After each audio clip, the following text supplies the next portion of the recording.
नमस्कार दोस्तों, स्वागत है आपका रिंकेश प्रवीण चैनल में। दोस्तों आज का जो टॉपिक है वो है एक्ने। एक्ने जिसे हम लोग साधारण भाषा में हम लोग पिंपल्स या फिर मुहासे भी जो है वो बोलते हैं। तो एक्ने पे आने से पहले हम लोग कुछ बेसिक चीजें जो है वो समझ लेते हैं कि जो स्किन रहती है हमारी, ये इस तरीके से है ना। ये स्किन है हमारी, एक लेयर जो उसकी स्किन की है। ये पोर्स है, स्किन के पोर्स है ना, जो हम लोग बोलते हैं कि हमारी स्किन के अंदर पूरी बॉडी में जो शेड रहते हैं छोटे छोटे, वो स्किन पोर्स जो हैं वो यहाँ पे है। यहां से निकलता है हेयर्स, एक हेयर जो है वो निकलता है ना। और यहां पे रहते हैं एक हेयर फोलाइकल रहता है यहाँ पे, ऐसा जिसे हम लोग सीधी भाषा में अगर बोल सकते हैं तो ये बालों की रगें या फिर बालों की नसें जो है हम लोग इसे बोल सकते हैं। और यहाँ पे दो लेयर्स रहती है। डिटेल हम लोग जब स्किन के टॉपिक पे आएंगे तो हम लोग तब बात करेंगे, लेकिन कुछ चीजें यहाँ पे मैं आपको समझा देता हूँ ताकि वो जो क्लेरिफिकेशन आपको करने में हेल्प होगा, आगे का टॉपिक समझने में आपको ये हेल्प करेगा। तो ये यहाँ पे ये दो ग्लैंड्स रहती हैं, एक रहती है सिबेशियस ग्लैंड्स, दूसरी रहती है सुडोरीफेरस ग्लैंड। तो एक है सिबेशियस ग्लैंड, दूसरा है सुडोरीफेरस ग्लैंड। तो सिबेशियस ग्लैंड का जो काम क्या रहता है कि हमारे स्किन पे जो ऑयली एक लेयर जो रहता है, एक ऑयल जो सीक्रेशन होता है या फिर उसे हम लोग सीबम बोल सकते हैं, तो वो सीबम जो रिलीज करता है वो सिबेशियस ग्लैंड जो है वो रिलीज करता है। इसका काम क्या रहता है, जो एक प्रोटेक्शन देता है डर्ट वगैरह से या फिर एक स्किन को जो एक नरिशमेंट प्रोवाइड करने का भी काम करता है। दूसरा है सुडोरीफेरस ग्लैंड। सुडोरीफेरस ग्लैंड, इसको हम लोग स्वेट ग्लैंड भी बोल सकते हैं, पसीने की एक गांठ जिसे हम लोग कह सकते हैं, या फिर जो ग्रंथि जिसे हम लोग कह सकते हैं कि यहाँ से जो डर्ट है वो पसीने के द्वारा जो बाहर हमारे बॉडी से एक्सक्रीशन होता है वो इस ग्लैंड की मदद से होता है। अब होता क्या है, एक्ने में क्या होता है कि ये जो हेयर फोलाइकल रहता है, ये एक इसका क्लॉग आ जाता है या फिर रुक जाता है, या फिर यहाँ पे एक ब्लॉकेजेस आ जाता है, जो कि सिबेशियस ग्लैंड या फिर डेड सेल्स, बैक्टीरिया, कोई डर्ट, पोल्यूशन वो वहां पे जमा हो जाता है। डिटेल हम लोग आगे समझेंगे। तो वो एक एक्ने का रूप ले लेता है, मुहासे का रूप ले लेता है, या फिर एक पिंपल का रूप लेता है। एक्ने होना कोई बड़ी बात नहीं है। 11 से 30 साल के लोगों के बीच जो लोग रहते हैं उनमें से 80% लोगों को एक्ने होता है, मुहासे होते हैं। बाकी कुछ लोगों को कुछ अपनी लाइफ में कभी ना कभी उन्होंने एक्ने को फेस किया रहता है। तो आप पहले व्यक्ति नहीं है जिनको एक्ने हुआ है या फिर एक्ने की परेशानी हुई है। परसेंटेज कम ज्यादा हो सकते हैं, उसके रूप अलग अलग हो सकते हैं, वो हम लोग आगे आज समझेंगे। तो उससे घबराने वाली बात नहीं है। तो सब लोग फेस करते हैं। उसके बाद हम लोग देखते हैं कि ये एक्ने जो है वो कहाँ कहाँ पे आता है। तो पहली बात तो चेहरे पे आएगा, फोरहेड पे आएगा, शोल्डर पे आएगा, चेस्ट पे आएगा, और अपर ऑफ द बैक यानी कि ये पोर्शन जो रहता है, यहाँ पे आपको ज्यादातर एक्ने का जो रूप है या फिर एक्ने जो है या मुहासे या पिंपल्स जो है वो देखने को मिलते हैं। इसे 3 तरीके से कैटेगराइज किया गया है, माइल्ड, मॉडरेट और सीवियर। माइल्ड का मतलब क्या होता है, फ्यू ओकेशनल पिंपल्स, कभी कभी आपको थोड़े थोड़े से एक रूप दिखेंगे पिंपल्स के, मुहासा आ गया फिर अपने आप चला गया, कुछ वॉश कर लिया अच्छे से या फिर कुछ समय के बाद क्लियर हो गया, तो ओकेजनली वो आपको दिखेंगे, कम प्रमाण में आपको वो दिखेंगे, इसलिए उसे माइल्ड कहा गया। मॉडरेट, इन्फ्लामेटरी पिंपल्स, थोड़ा सा ऐसा सूजा हुआ लगेगा, रेड या पिंकिश कलर का दिखता है, कुछ समय के लिए आता है, फिर अगर कुछ उसका ट्रीटमेंट करते हैं तो वो चला जाता है। तीसरा सीवियर कहते हैं नोडुल्स और सिस्ट, यानी कि गांठ बन जाती है कभी कभी। यहाँ पे चेस्ट रीजन में कई लोगों को देखने को मिलता है, कहीं को यहाँ पे, कहीं को यहाँ पे देखने को मिलता है। तो उसकी गांठें जो है वो बन जाती है, जिसे रिमूव करना पड़ता है, जिसे नोड्यूल्स हम लोग कहते हैं। तो वो एक सीवियर लेवल हो जाती है। अगर वो जमा होते जाते हैं, डेड सेल और ऑयल जमा हो जाती है, तो वो एक नोड्यूल्स का शेप ले लेते हैं। सिस्ट यानी कि एक प्रकार का जो वो गांठ जो होती है जब निकलती है तो वहां पे स्कार जमा हो जाता है, कालापन, जो एक धब्बा जिसे हम लोग कहते हैं, वो एक जो है वो वहां पे जमा हो जाता है, या फिर एक उसका एक रूप जो है वो ले लेता है। तो ये सीवियर कंडीशन में इस तरीके से होने का एक चांसेस रहता है। अब एक्ने को उसके रूप के हिसाब से उसे अलग अलग नाम दिए गए हैं, और उसका जो अपीयरेंस है या उसके अंदर जो भी हम लोग कहेंगे कि जो व्हाइट रेड अलग अलग दिखता है, उसके हिसाब से उसे अलग अलग नाम दिए गए हैं और उसे क्लासिफाइड किया गया है अलग अलग टाइप्स में। तो वो हम लोग पहले अभी समझ लेंगे। एक है ब्लैक हेड, इसमें क्या होता है, open bumps on skin with filled with excess oil, dead skin, looks like dirt, reflection of the clogged follicle. मतलब क्या कि जो बम्प रहता है, बम्प पहले आपको मैं समझा दूं कि ये स्किन की एक लेयर है, ये जो मैंने आपको पोर्स बताया, तो ये जो पिंपल्स का एक बम्प आता है यहाँ पे, है ना, जो उभा हुआ एक दिखता है ये स्किन के ऊपर, जो एक मुहासे जैसा एक रूप लेता है, तो उसे बम्प कहा जाता है। वो बम्प के अलग अलग रूप रहते हैं, उस हिसाब से उसको नाम दिया गया है। तो पहला नाम है ब्लैक हेड, थोड़ा सा ओपन हेड रहता है, मतलब इसका जो मुंह रहता है थोड़ा ओपन रहता है। उसमें क्या रहता है कि एक्सेस ऑयल और डेड स्किन ज्यादा जो है वो जमा रहती है। स्किन की एक कला, एक जो रूप है हमारे शरीर का, इंसानी शरीर के जो स्किन है, हर 30 दिन में वो डेड स्किन को फेंकती है और फ्रेश स्किन जो है वो, फ्रेश स्किन के जो सेल्स हैं वो जनरेट होते हैं। तो डेड स्किन वो बाहर रिमूव होते हैं। अगर वो किसी कारणवश इसमें अगर क्लॉक हो जाते हैं, रुक जाते हैं, तो मुहासे का रूप जो है वो ले लेते हैं। तो एक्सेस ऑयल और डेड स्किन जो है वो वहां पर जमा हो जाते हैं। ये डर्ट जैसा लगता है डिपॉजिट, यानी कि दूर से अगर देखते हैं तो ऐसा लगता है कि मिट्टी जमा है उसमें मुहासे में, पर असल में वो मिट्टी नहीं रहती है, वो क्लॉग फुलाइकल रहता है। मतलब ये जो काले जो बाल हैं हमारे, ये क्लॉग हो जाते हैं, वो वहीं के वहीं घूम जाते हैं। तो वो जो यहाँ पे जमा हो जाते हैं, फिर उसमें ऑयल और उसमें फिर डर्ट वगैरह जो है, ये जो डेड स्किन है वो जमा हो जाती है। इसलिए अगर रिफ्लेक्शन ऑफ लाइट अगर देखते हैं कि लाइट के जो एक रूप रहता है, तो लगता है कि उसके अंदर जो उस मुहासे के अंदर मिट्टी जरा जमा है, पर असल में वो क्लॉग्ड हेयर रहता है, वो बाल जो है वो क्लॉग हो जाता है। दूसरा है व्हाइट हेड, यानी कि इसमें बम क्या रहते हैं वो क्लोज हो जाते हैं और ऑयली और डेड स्किन के जो रहता है उसके अंदर देखने को मिलता है। आपने देखा होगा कई लोग कई बार जो स्किन पे या फिर कहीं शोल्डर वगैरह पे या बैक पे आपको व्हाइट कलर का एक ऐसा हेड दिखेगा कि ऐसा व्हाइट कलर का ऊपर से एक हेड आ गया है छोटा सा। तो अगर आप उसको कई लोग दबाते हैं और बाहर निकालते हो, देखते हैं कि एक ऑयली जैसा सीबम जैसा एक लेयर दिखने में चिपचिपा एक व्हाइट कलर का पस जैसा दिखता है, तो उसे व्हाइट हेड एक्ने कहा जाता है, जिसको कि क्लोज रहता है ऑयल और डेड स्किन के साथ। पैप्यूल्स स्मॉल रेड या फिर पिंक कलर के बम्प रहते हैं जो कि इन्फ्लेम हो जाते हैं। आपको दिखेगा छोटे छोटे एक मुहासे रहते हैं, पूरे सर्कल एक बन जाता है, तो स्मॉल रेड या फिर पिंक कलर का दिखता है जो कि इन्फ्लेम हो जाता है, सूज जाता है, जिससे हाथ लगाने से कभी कभी काफी ज्यादा दर्द भी होता है। Pustules pimple contains pus look like white head surrounded by the ring red ring cause carrying if pick and scratch. Pustules क्या रहता है कि इसी प्रकार का जो पैप्यूल्स में रेड कलर का दिखता है ना, वो रेड कलर का एक सर्कल दिखता है या फिर पिंक कलर का सर्कल दिखेगा, बीच में आपको पस दिखेगा, व्हाइट कलर का ऐसा लगेगा कि पानी भरा हुआ है, पस जैसा जो है वो आपको देखने को मिलेगा। और कई अगर आप उसको स्क्रैच करते हैं, फिर खराश करते हैं, निकालते हैं, या फिर स्क्रैच करते हैं, या फिर उसे निकालने की कोशिश, पिक करने की कोशिश करते हैं, तो उसमें काफी ज्यादा दर्द होता है, काफी इरिटेट होता है वो व्यक्ति, जब उस टाइम पे काफी इरिटेट होता है। अब देखते हैं कि फंगल एक्ने। फंगल एक्ने में पैटेरोस्पोरम फोलिकुलाइटिस। इसमें क्या होता है कि जो यीस्ट रहता है, यीस्ट वो एक्सेस क्वांटिटी में हेयर फॉलिकल्स में जमा हो जाता है, जो कि जिससे की वजह से काफी ज्यादा खराश महसूस होती है, खुजली महसूस होती है। उस ईस्ट जो जमा हो जाता है वो इचिंग जो है वो क्रिएट कर देता है और वहां पे काफी ज्यादा सूजन जो है वो क्रिएट कर लेता है। नोड्यूल्स मैंने आपको पहले बताया कि वो इस तरीके से सीवियर कंडीशन जब आ जाती है तो सॉलिड पिंपल, एक गांठ बन जाती है जिसे हम लोग गांठ के नाम से बोलते हैं। तो एक सॉलिड पिंपल रह जाता है, वो डीप स्किन के एकदम गहराई में वो रहता है, जो काफी बड़ा रहता है और काफी ज्यादा पेनफुल भी जो है वो रह सकता है। इसे रिमूव करने के लिए कभी कभी कई लोग सर्जरी भी करवाते हैं, कट करवा के उसे रिमूव करवाते हैं। सिस्ट पस filled with pimple called square. एक जो पिंपल है वो पस से ज्यादा काफी ज्यादा भर जाता है, पर जब वो ठीक हो जाता है तो वहां पे एक काले कलर का एक धब्बा जो है वो छोड़ देता है, इसे स्कार जो है वो कहा जाता है। तो वो उसे एक जो इस रूप को जो है वो सिस्ट कहा जाता है। अब देख लेते हैं कि इसे कॉजेज के बारे में या फिर एक सिम्टम। सिम्टम तो साधारण भाषा में अगर कहूँ तो जो मुहासे दिखते हैं, जो बम्स वगैरह हमको देखने को मिलते हैं, वही एक कॉमन जो सिम्टम्स है जो कि आइडेंटिफाई करने में हेल्प करते हैं कि आपको एक्ने है। कॉजेज क्या है? सबसे बड़ा मेन रीजन है कि वो है हार्मोनल चेंजेस। टीनेजर्स में जो यूथ जो रहता है उनमें एंड्रोजन यानी कि जो टेस्टिस में से एक हार्मोन निकलता है और जो ओवेरीज, जो लेडीज में जो ओवेरीज रहती है उसमें से जो हार्मोन्स निकलते हैं, वो जो हार्मोन्स रहते हैं वो चेंजेस होते हैं या फिर वो शुरुआत होती है, तो उसकी वजह से ये काफी ज्यादा चेंजेस होते हैं। टीनेजर्स एज में सेकेंडरी सेक्सुअल हार्मोनल चेंजेस होते हैं। उसमें वन ऑफ द रीजन यही है कि हार्मोनल इंप्रूव होते हैं, सेकेंडरी सेक्सुअल ऑर्गन्स जो हैं वो डेवलप होते हैं, इसलिए उसमें हार्मोन्स की जरूरत रहती है। इसकी वजह से ये बॉडी में काफी बदलाव आता है और ये मेन रीजन रहता है मुहासे आने के लिए।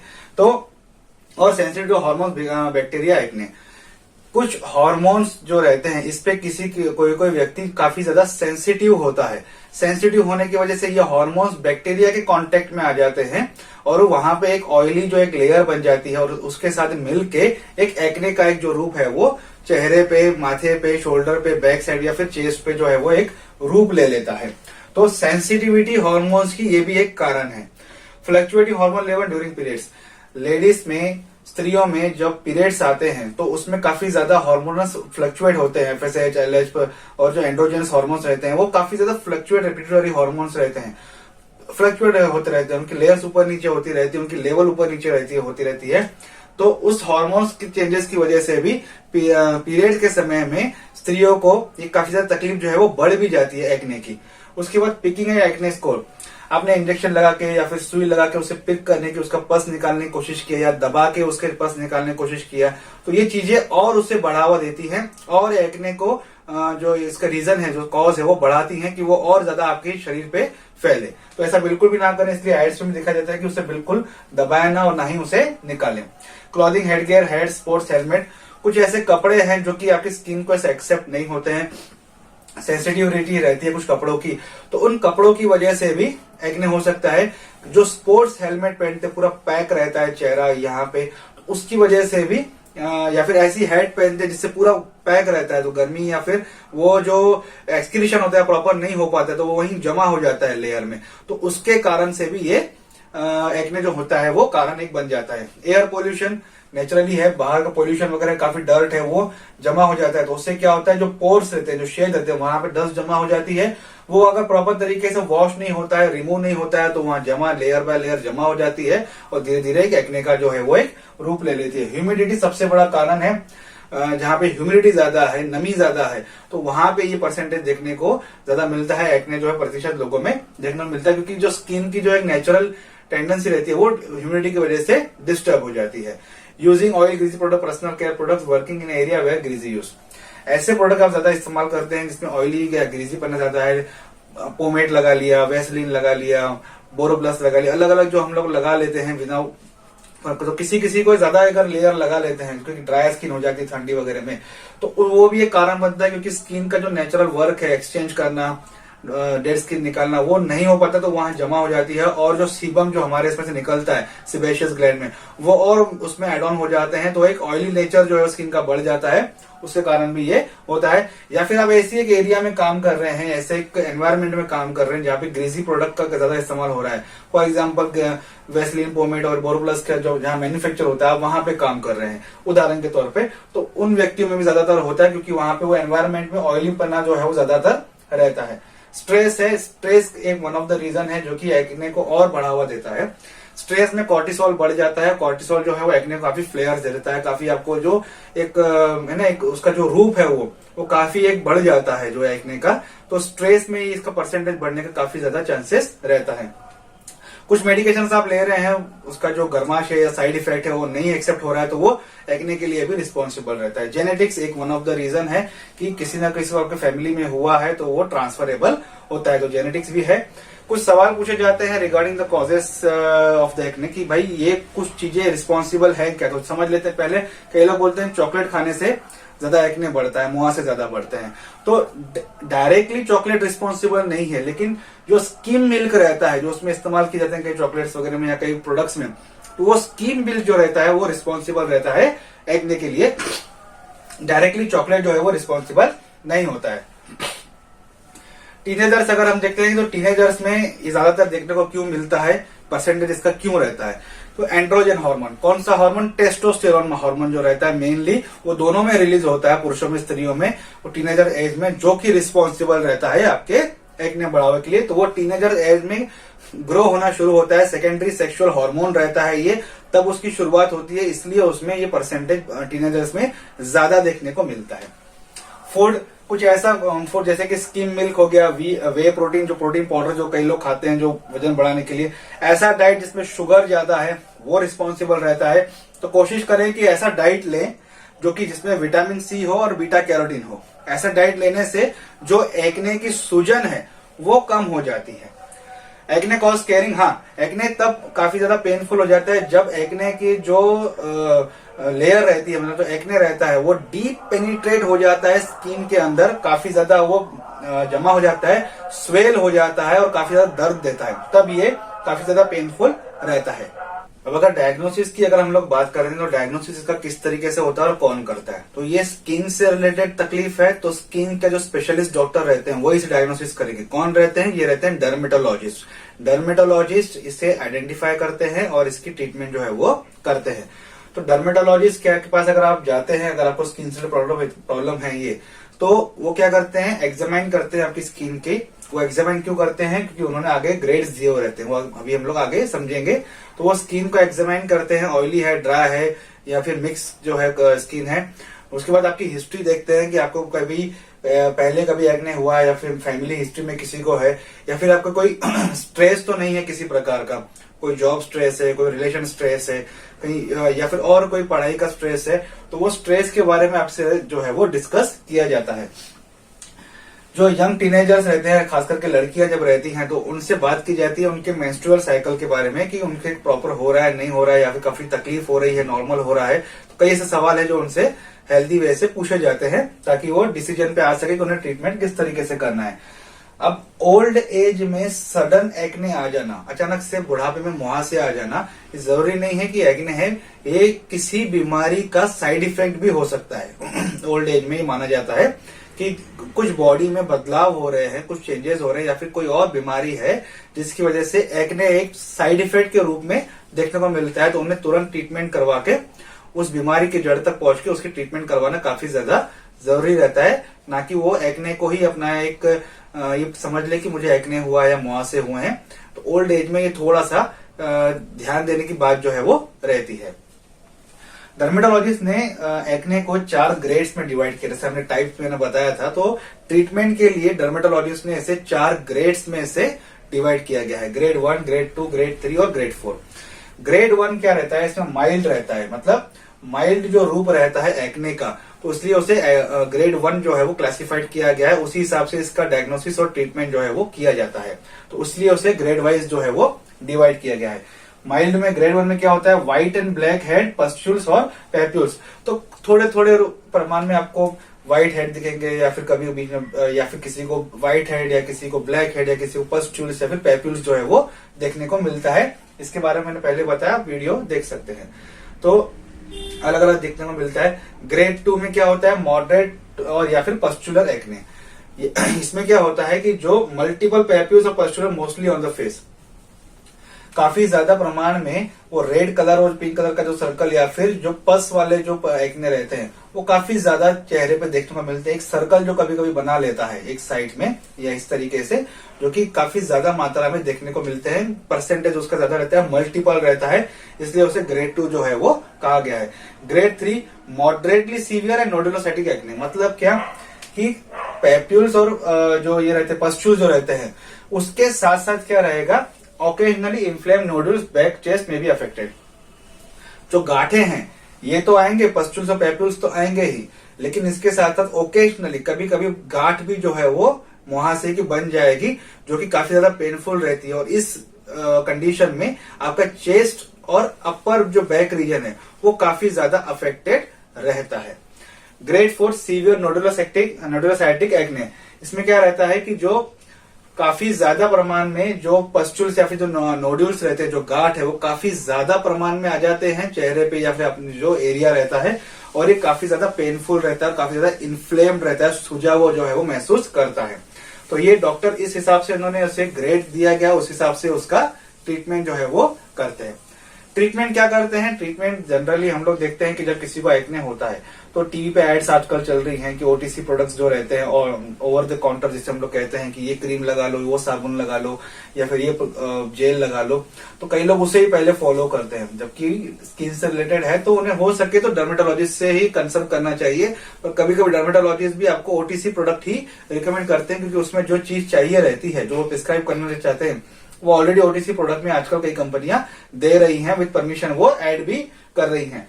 तो ओटीसी प्रोडक्ट्स जो हैं वो आपको दिए जाते हैं ट्रीटमेंट में, और साथ ही साथ इसकी सीवियरिटी जो रहती है, एज जो रहता है, टाइप जो है एक्ने का, वो जब डर्मेटोलॉजिस्ट के पास आप जाते हैं तो वो देखते हैं कि ये सीवियरिटी कितना है, आपकी एज क्या है, और इसके बाद देखते हैं कि जो ये जो टाइप है एक्ने का, ग्रेड है या टाइप, जो इसका टाइप मैंने बताया था वो कौन सा है, उस हिसाब से आपका डायग्नोसिस और उस हिसाब से आपको ट्रीटमेंट जो है वो डॉक्टर देते हैं। कॉन्ट्रासेप्टिव थेरेपी भी दी जाती है, ये कुछ रिसर्च में अप्रूव हुआ है कि किसी किसी का एक्ने अगर क्लियर करना है तो उसे कॉन्ट्रासेप्टिव थेरेपी भी वो डॉक्टर आपको दे सकते हैं, ताकि वो आपका जो एक्ने है वो प्रॉपर तरीके से इंप्रूव हो सके और पूरी तरीके से निकल सके। तो वहां पे कॉन्ट्रासेप्टिव थेरेपी भी दी जाती है। डर्मेटोलॉजिस्ट से कंसल्ट करके काफी ऐसे मेडिकेशंस हैं जो वो दिए जाते हैं। मेडिकेशन कौन से वो हम लोग अभी समझ लेते हैं। तो अब मेडिकेशन देख लेते हैं कि मेडिकेशन कौन सा दिया जाता है। तो डिपेंडिंग अपॉन द टाइप या ग्रेड, उसके हिसाब से डॉक्टर डिसाइड करता है कि आपको कौन से मेडिकेशन की जरूरत है। तो सबसे पहले आजकल जो ओटीसी या फिर जो ट्रॉपिकली अप्लाइड रहते हैं, जो स्क्रीन के ऊपर लगाए जाते हैं, चेहरे पे हो गया या फिर, तो ट्रॉपिकली जो एजेंट जो लगाए जाते हैं, या फिर आप इसका एड भी देखते होंगे कि ये मुहासों पे ये क्रीम लगाया जाए, तो वो अप्रूव्ड है एज अ ओटीसी प्रोडक्ट, इसलिए उसका एड जो है विद परमिशन जो है वो दिखाया जाता है। कौन से रहते हैं, क्या कंटेंट रहते हैं, उसमें रहता है बेंजोइल पेरोक्साइड। ओटीसी प्रोडक्ट रहता है, ये एक जेल और वॉश टाइप रहता है। एक जेल में ये कंटेंट रहता है बेंजोइल पेरोक्साइड, उसे लगा दिया जाता है, कुछ समय के लिए रखने के बाद उसे वॉश करने के लिए कहा जाता है। तो ये इससे जो ट्रीटमेंट जो है वो दी जाती है। तो इसके जो जितने भी मैं आपको ट्रीटमेंट बताने वाला हूं, जो इसका एक कॉमन साइड इफेक्ट है कि इसमें ड्राइनेस हो जाती है और थोड़ा सा इरिटेशन या फिर इचिंग जो है वो हल्की सी होती है, किसमें कम किसमें ज्यादा जो है वो होती है। तो ये सब पे जो इतने प्रोडक्ट्स मैं आपको दिखाऊंगा उसमें ये लागू रहेगा। सैलिसाइलिक एसिड यानी कि ओटीसी प्रोडक्ट है ये क्या होता है, क्लींजर, एक लोशन है, क्लींस करते हैं, लोशन करते हैं, उसको हम लोग क्लींजिंग जो जिससे हम लोग बोलते हैं। ये क्या करता है, जो ऊपर की जो टॉप लेयर है डैमेज स्किन की, उसे रिमूव कर देता है क्लींजिंग से। और क्या करता है, prevent the hair fall for clogging. जो मैंने आपको शुरुआत में बताया था कि जो हेयर रहता है वो क्लॉग हो जाता है सर्कल करके, जो कि ब्लैक जो स्पॉट जो है वो देखने को मिलता है। तो वो क्लॉगिंग होने से ये क्लींजिंग जो उसे बचाता है, उसे जो मसाज हम लोग करते हैं या जो क्लींजिंग करते हैं तो उसे वो क्लॉग होने से हेल्प करता है। तो ये सैलिसाइलिक एसिड क्लींजर के रूप में हमें मार्केट में देखने को मिलता है। एजाइलिक एसिड ये नेचुरल एसिड जो है ये ग्रेन्स में देखने को मिलता है, जो हम खाना खाते हैं, ग्रेन्स खाते हैं, बार्ली वगैरह, तो उसमें जो है वो देखने को मिलता है। ये माइक्रो ऑर्गेनिज्म किल करने के लिए हेल्पफुल रहता है। तो अगर आपको डाइट में अगर कुछ पूछना है तो कुछ ग्रेन्स वगैरह जो है, बार्ली वगैरह, वो आप खा सकते हैं। रेटिनॉइड्स यानी कि विटामिन ए का ये डेरिवेटिव्स है जो कि दिया जाता है, पर ये तभी दिया जाता है जब आपको लगता है कोई ट्रीटमेंट नहीं हो रहा है, तो ये उसे एड ऑन करने के लिए किया जाता है। But it's not the one of the treatment कि भाई यही देंगे तो ठीक हो जाएगा। तो ये इसको एड ऑन किया जाता है किसी दूसरे ट्रीटमेंट के साथ। एंटीबायोटिक्स दिए जाते हैं, एरिथ्रोमाइसिन दिया जाता है, या दूसरे एंटीबायोटिक्स जो है वो दिए जाते हैं, ताकि जो इसका जो इन्फ्लामेशन है, जो सूजन है, जो इन्फेक्शन है, वो कम होने की जो संभावना रहती है, with the help of antibiotics वो दिए जाते हैं। डेप्सोन ये एंटीबैक्टीरियल जेल है। बैक्टीरियल का ग्रोथ अगर ज्यादा वहां पे हो गई है तो इसकी वजह से जो इन्फ्लामेशन जो काफी ज्यादा हो जाता है आपके चेहरे पे या फिर मुहासा की साइड पे, तो ये एंटीबैक्टीरियल जेल दिया जाता है आपको, ताकि वो जो सूजन है और जो दर्द है, जो इन्फ्लामेशन है, वो काफी हद तक कम हो जाए। उसके बाद अगर ओटीसी प्रोडक्ट से अगर ठीक हो जाता है तो ठीक है, अदरवाइज अगर वो काफी तकलीफ दे रहा है तो कुछ ओरल मेडिकेशन दिए जाते हैं आपको, जो टैबलेट्स या फिर इस रूप में जो है वो ओरली आपको लेना पड़ता है। तो माउथ द्वारा जो लिए जाते हैं, ओरली जो लिए जाते हैं वो है एंटीबायोटिक्स। एंटीबायोटिक्स एक कॉमन है जो कि किसी भी तरह के इन्फेक्शन या ट्रीटमेंट के लिए इस्तेमाल किया जाता है, आइदर ओरली या फिर ट्रॉपिकली। तो एंटीबायोटिक्स जो टेट्रासाइक्लिन जो एक कैटेगरी रहती है, उसके जो एंटीबायोटिक्स हैं वो आपको दिए जाते हैं। ओरल कॉन्ट्रासेप्टिव जो approved contraceptive for acne, oral contraceptive for acne, वही जो अप्रूव्ड है, वो डॉक्टर आपसे आप कंसल्ट कर रहे हैं तो डॉक्टर आपको बताते हैं। तो अगर आप एलिजिबल हैं उसके ट्रीटमेंट के लिए कि भाई ये क्राइटेरिया में बंदा बैठ रहा है, तो ही उसको वो ट्रीटमेंट दी जाती है ओरल कॉन्ट्रासेप्टिव की, जो कि रजिस्टर्ड है और जो कि अप्रूव्ड है बाय FDA। एसोटोनिन जो है वो दिए जाते हैं, अलग अलग ट्रीटमेंट जो है वो दी जाती है।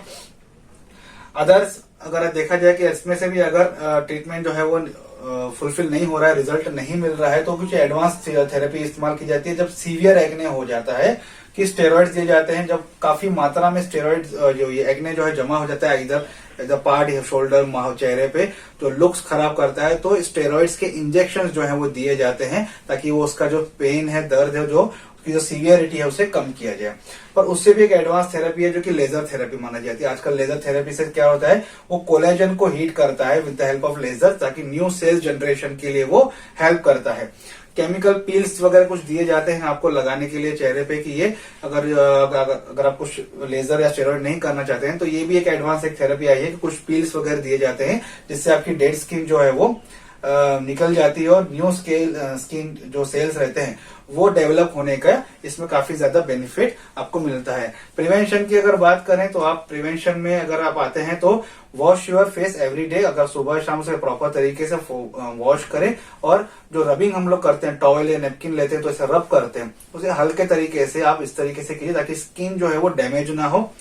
चेहरे की स्किन थोड़ी अलग रहती है, बॉडी की स्किन थोड़ी अलग रहती है, हर एक उसका रूप अलग अलग रहता है, तो उसे डैमेज रबिंग करके और डैमेज ना करें। बार बार चेहरे पे हाथ ना लगाएं, क्योंकि हाथ हमारा 10 जगह पे लगता है, डर्ट वो चेहरे पे भी लग सकता है, कुछ इन्फेक्शन, कुछ दवाई वगैरह कुछ वो चेहरे पे अगर लगाते हैं या फिर, तो वो उससे भी मुहासे होने के, इन्फेक्शन होने के चांसेस रहते हैं। वॉश कीजिए, हेल्दी एनवायरनमेंट में रहिए और हेल्दी डाइट आप खाइए और एक्सरसाइज कीजिए, तो उससे ये चीजें जो है एक्ने की, ये कंट्रोल में रह सकती हैं। आज का टॉपिक यही तक था। आई होप आपको आज का वीडियो अच्छा लगा होगा। वीडियो अच्छा लगे तो लाइक, शेयर, सब्सक्राइब, कमेंट जरूर कीजिएगा। Thank you.